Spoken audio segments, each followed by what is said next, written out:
Hello and welcome to Making Events Matter. I'm Dom Honey from Event Results and I'm here with my long-term collaborator and dear old friend Steve Bather. Steve is also the head honcho of the Realise Group, and we've spent our careers turning events from just another gathering to making them matter.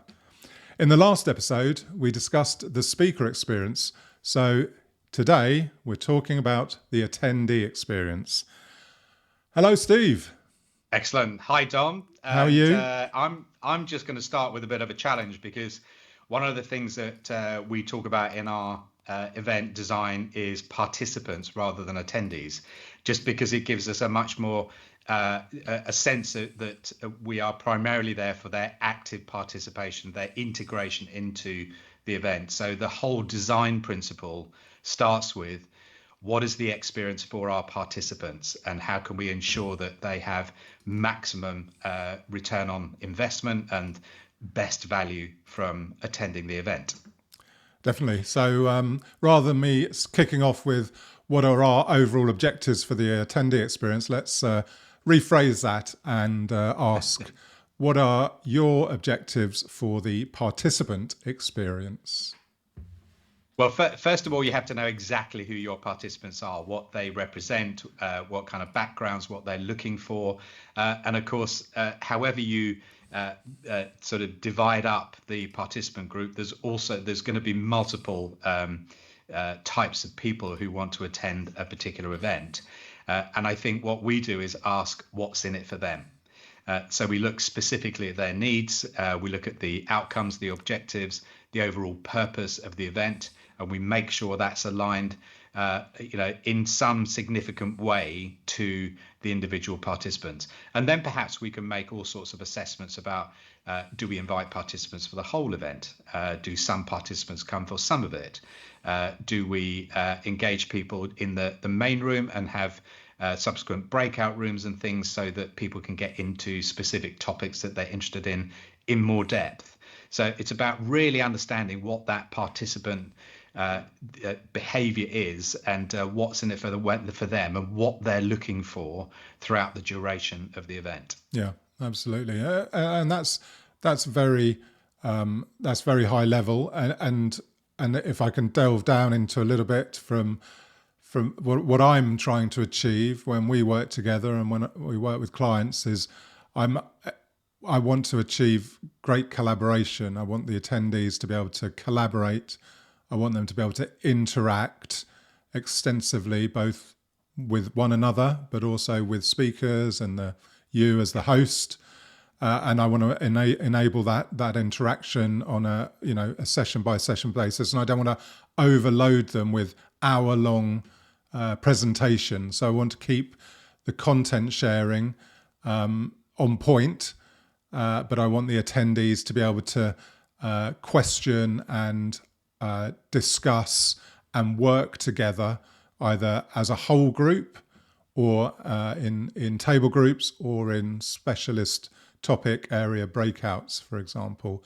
And then I want to ensure that the engagement is really high. So there's lots of ways that people can network, lots of ways people can start to interact with one another, lots of opportunities for them to ask questions throughout the event, so that they really feel like that they've been heard, and that they've been included throughout the event. And as you say, their needs have been taken into account. So, and that's not just regarding questions and interaction and content, that's also regarding the space, the number of times that we've turned up to a conference room and adjusted the tables, for example, the physical space, making sure that it's the right temperature throughout, that people can see at appropriate moments, so the lighting's right, that it's easy for them to get to coffees. We have all of these sort of almost logistical conversations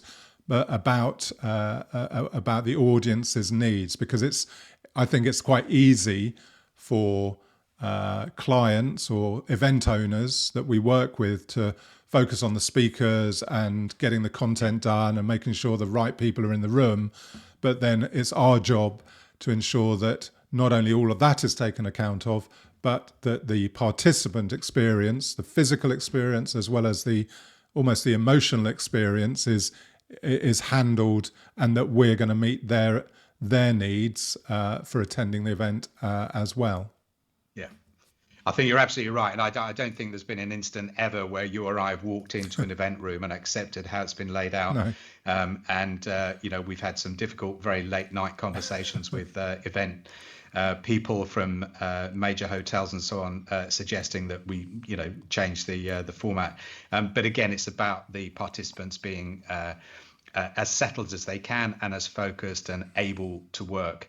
But I think before we come on to the actual design of the event and how we kind of manage that participation in the event, there's a crucial component, as we talked about previously with our presenters and speakers, in getting registration and engagement early in the process through the use of the platform. Do you want to say a few words about that, and then we'll start talking about the structure and the design of the event itself? Yeah, I think that's a really good point, because it makes a big difference to our events that we're able to launch a digital platform in advance of the actual event taking place. So typically between 1 and sometimes as many as 4 weeks in advance, depending on how much content we've got and whether we've got speakers confirmed and even attendees confirmed. We can launch the digital environment early. This is our app, which will initially have the agenda and information about the agenda and who's speaking and profiles, but it essentially enables people to start to engage with the topic of the event and with one another. So participant to participant, people can start to connect, see who's attending. That builds interest, and as new content emerges, as we get closer to the event, we can update the platform instantly and then alert the participants to that, which drives interest in the platform, interest in the content, interest in the sessions, and sometimes we even publish requests for information, what are the participants looking for out of the event, which helps guide our approach and what we're saying both in advance and obviously when we're actually at the event. So and we see good adoption rates, and it gets people familiar with the app. They download the app onto their phone, so it's in their hand when they come to the event, and they'll have all the information both in terms of content but also in terms of networking, interaction, and the logistics of the overall event. And obviously, because we're not printing that stuff as we might have done 20 years ago, it means that it can all be updated and changed as required, even during the event.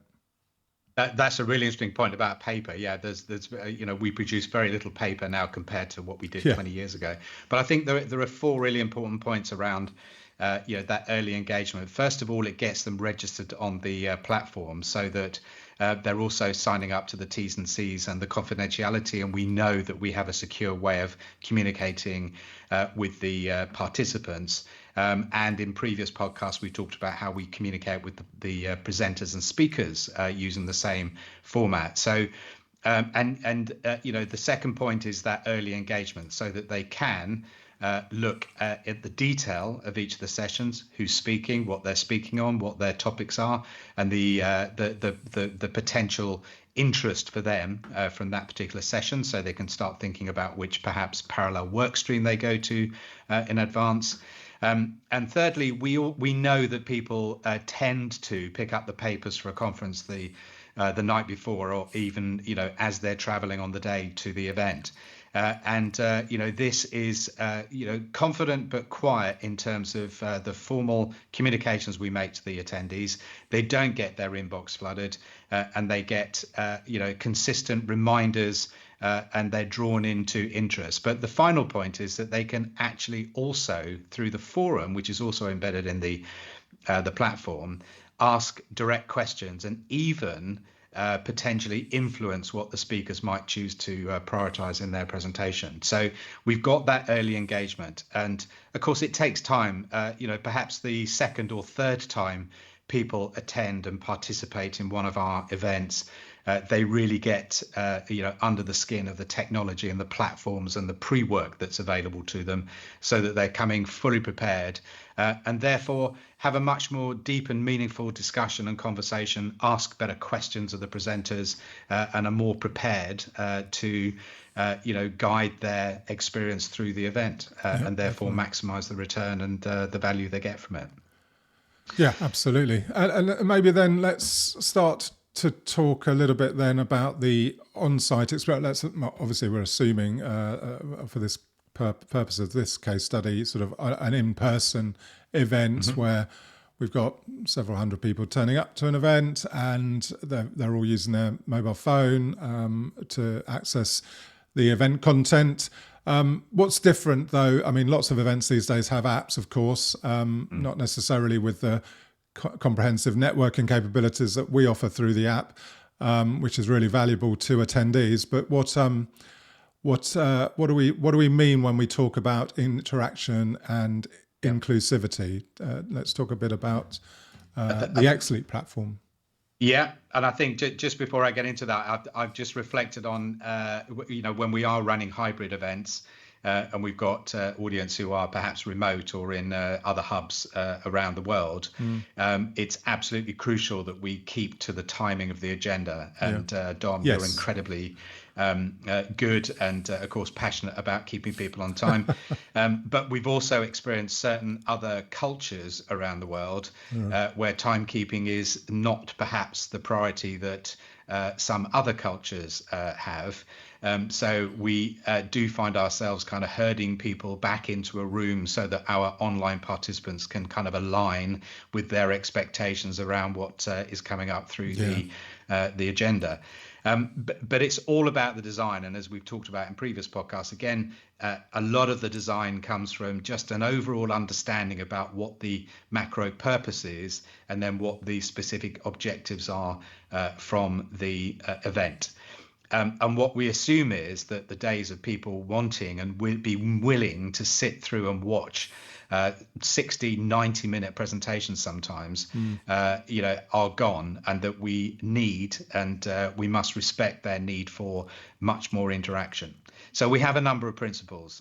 One is that we basically split the day into 4 90-minute sessions, so that we don't skimp on the breaks, because we know the breaks are really important for the networking, for the interaction, for bumping into people in the coffee queue, for just having those serendipitous and offline conversations that people have in smaller groups, 2s and 3s. We also talk about those sessions, those 90-minute sessions, basically split up into some input, and it might not be a presentation, it might be a panel session, it might be an interview that I might conduct or another expert might conduct with a specific expert in the topic they're talking about. It might be a table group discussion, it might be breakouts, it might be multiple parallel workshop streams. So we have all these available to us. We're also thinking about the energy during the day. People tend to be more attentive and focused in the morning, and there is often a dip in the afternoon, the lull in the early afternoon. So we potentially can design some different, more interactive sessions, table group discussions, breakout groups, and so on for those low energy elements. But we're also integrating with the venue to make sure that we're getting good quality fruit and food and fuel for the participants, and not just sickly sweet food that means that that energy drop will also happen in the afternoon. And I think then we come on to the structure of the session. So we've again talked about in previous podcasts, when we're talking to presenters, we ask them to do perhaps a 6, a 9, a 12, or a 14-minute presentation.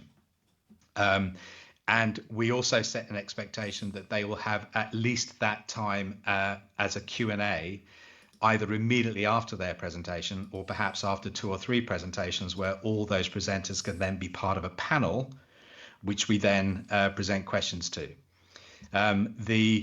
The way we collect the questions are through the XLEAP platform, which is integrated into the app and available on any device on the internet in the room, or even the remote participants.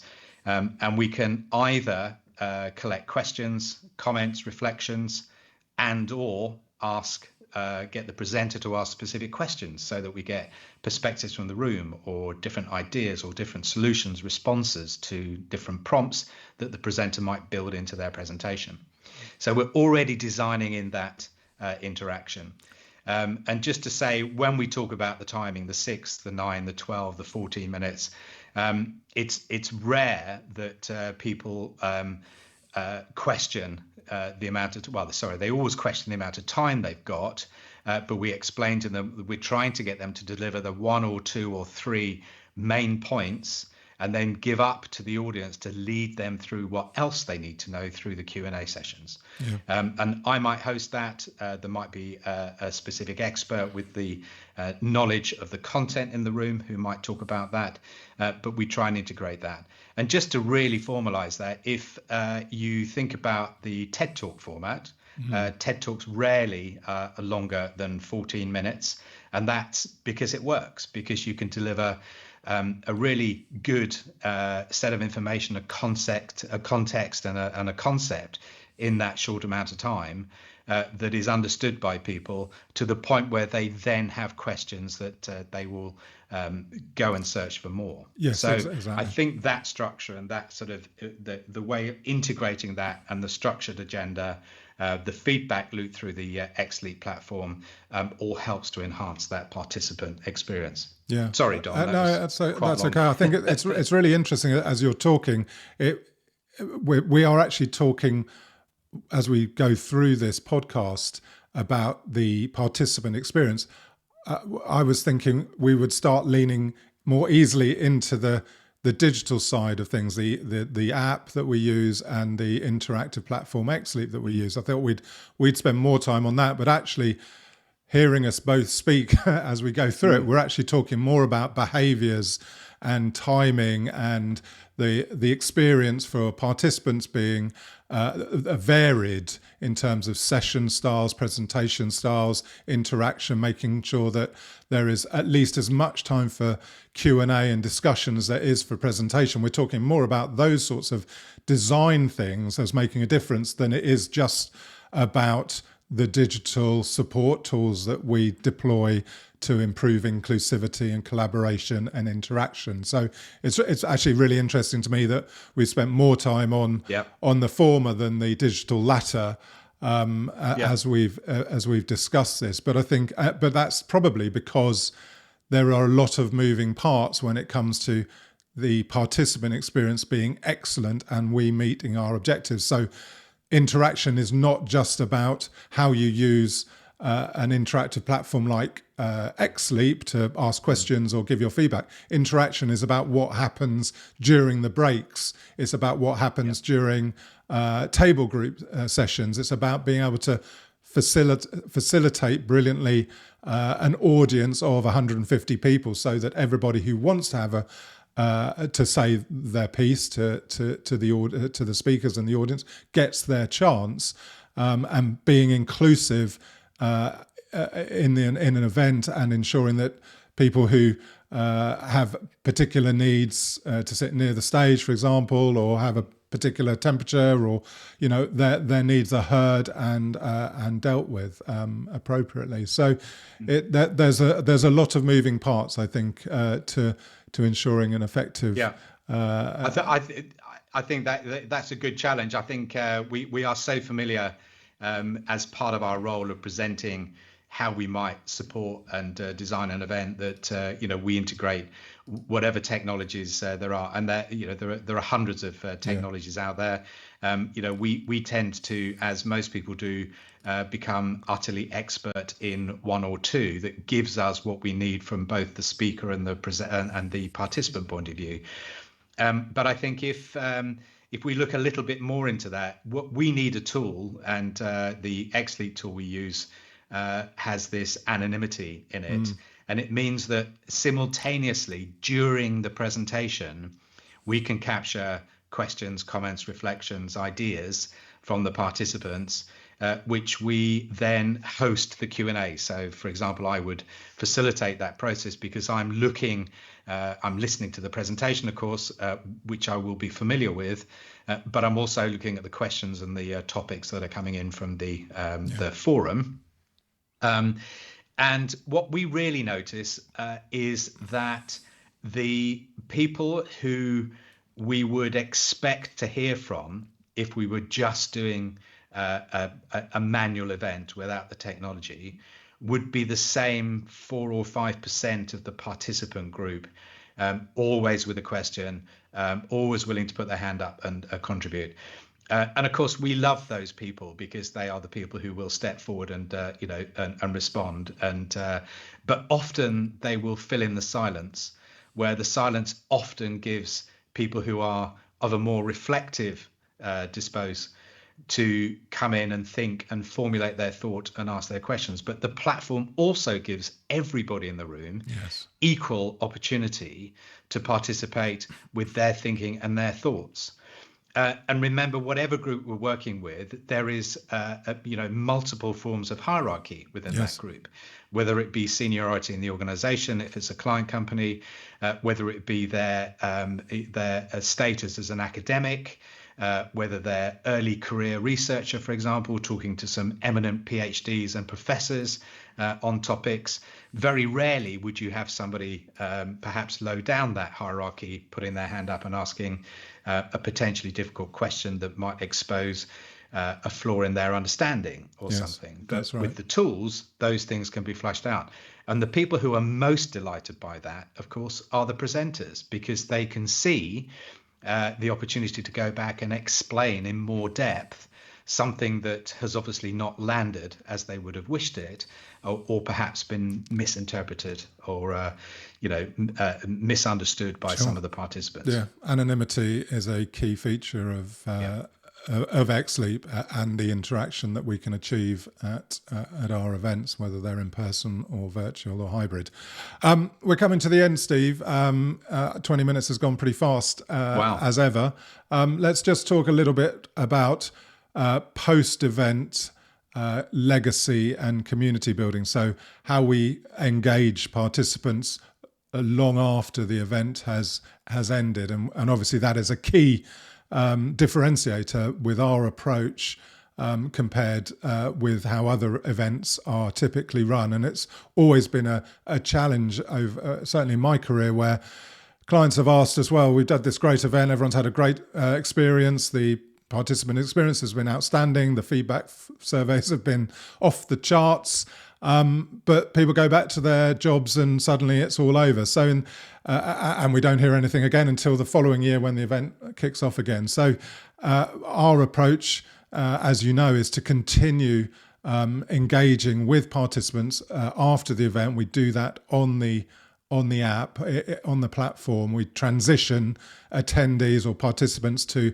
members of a community of practice, and in that way we allow the content to live on.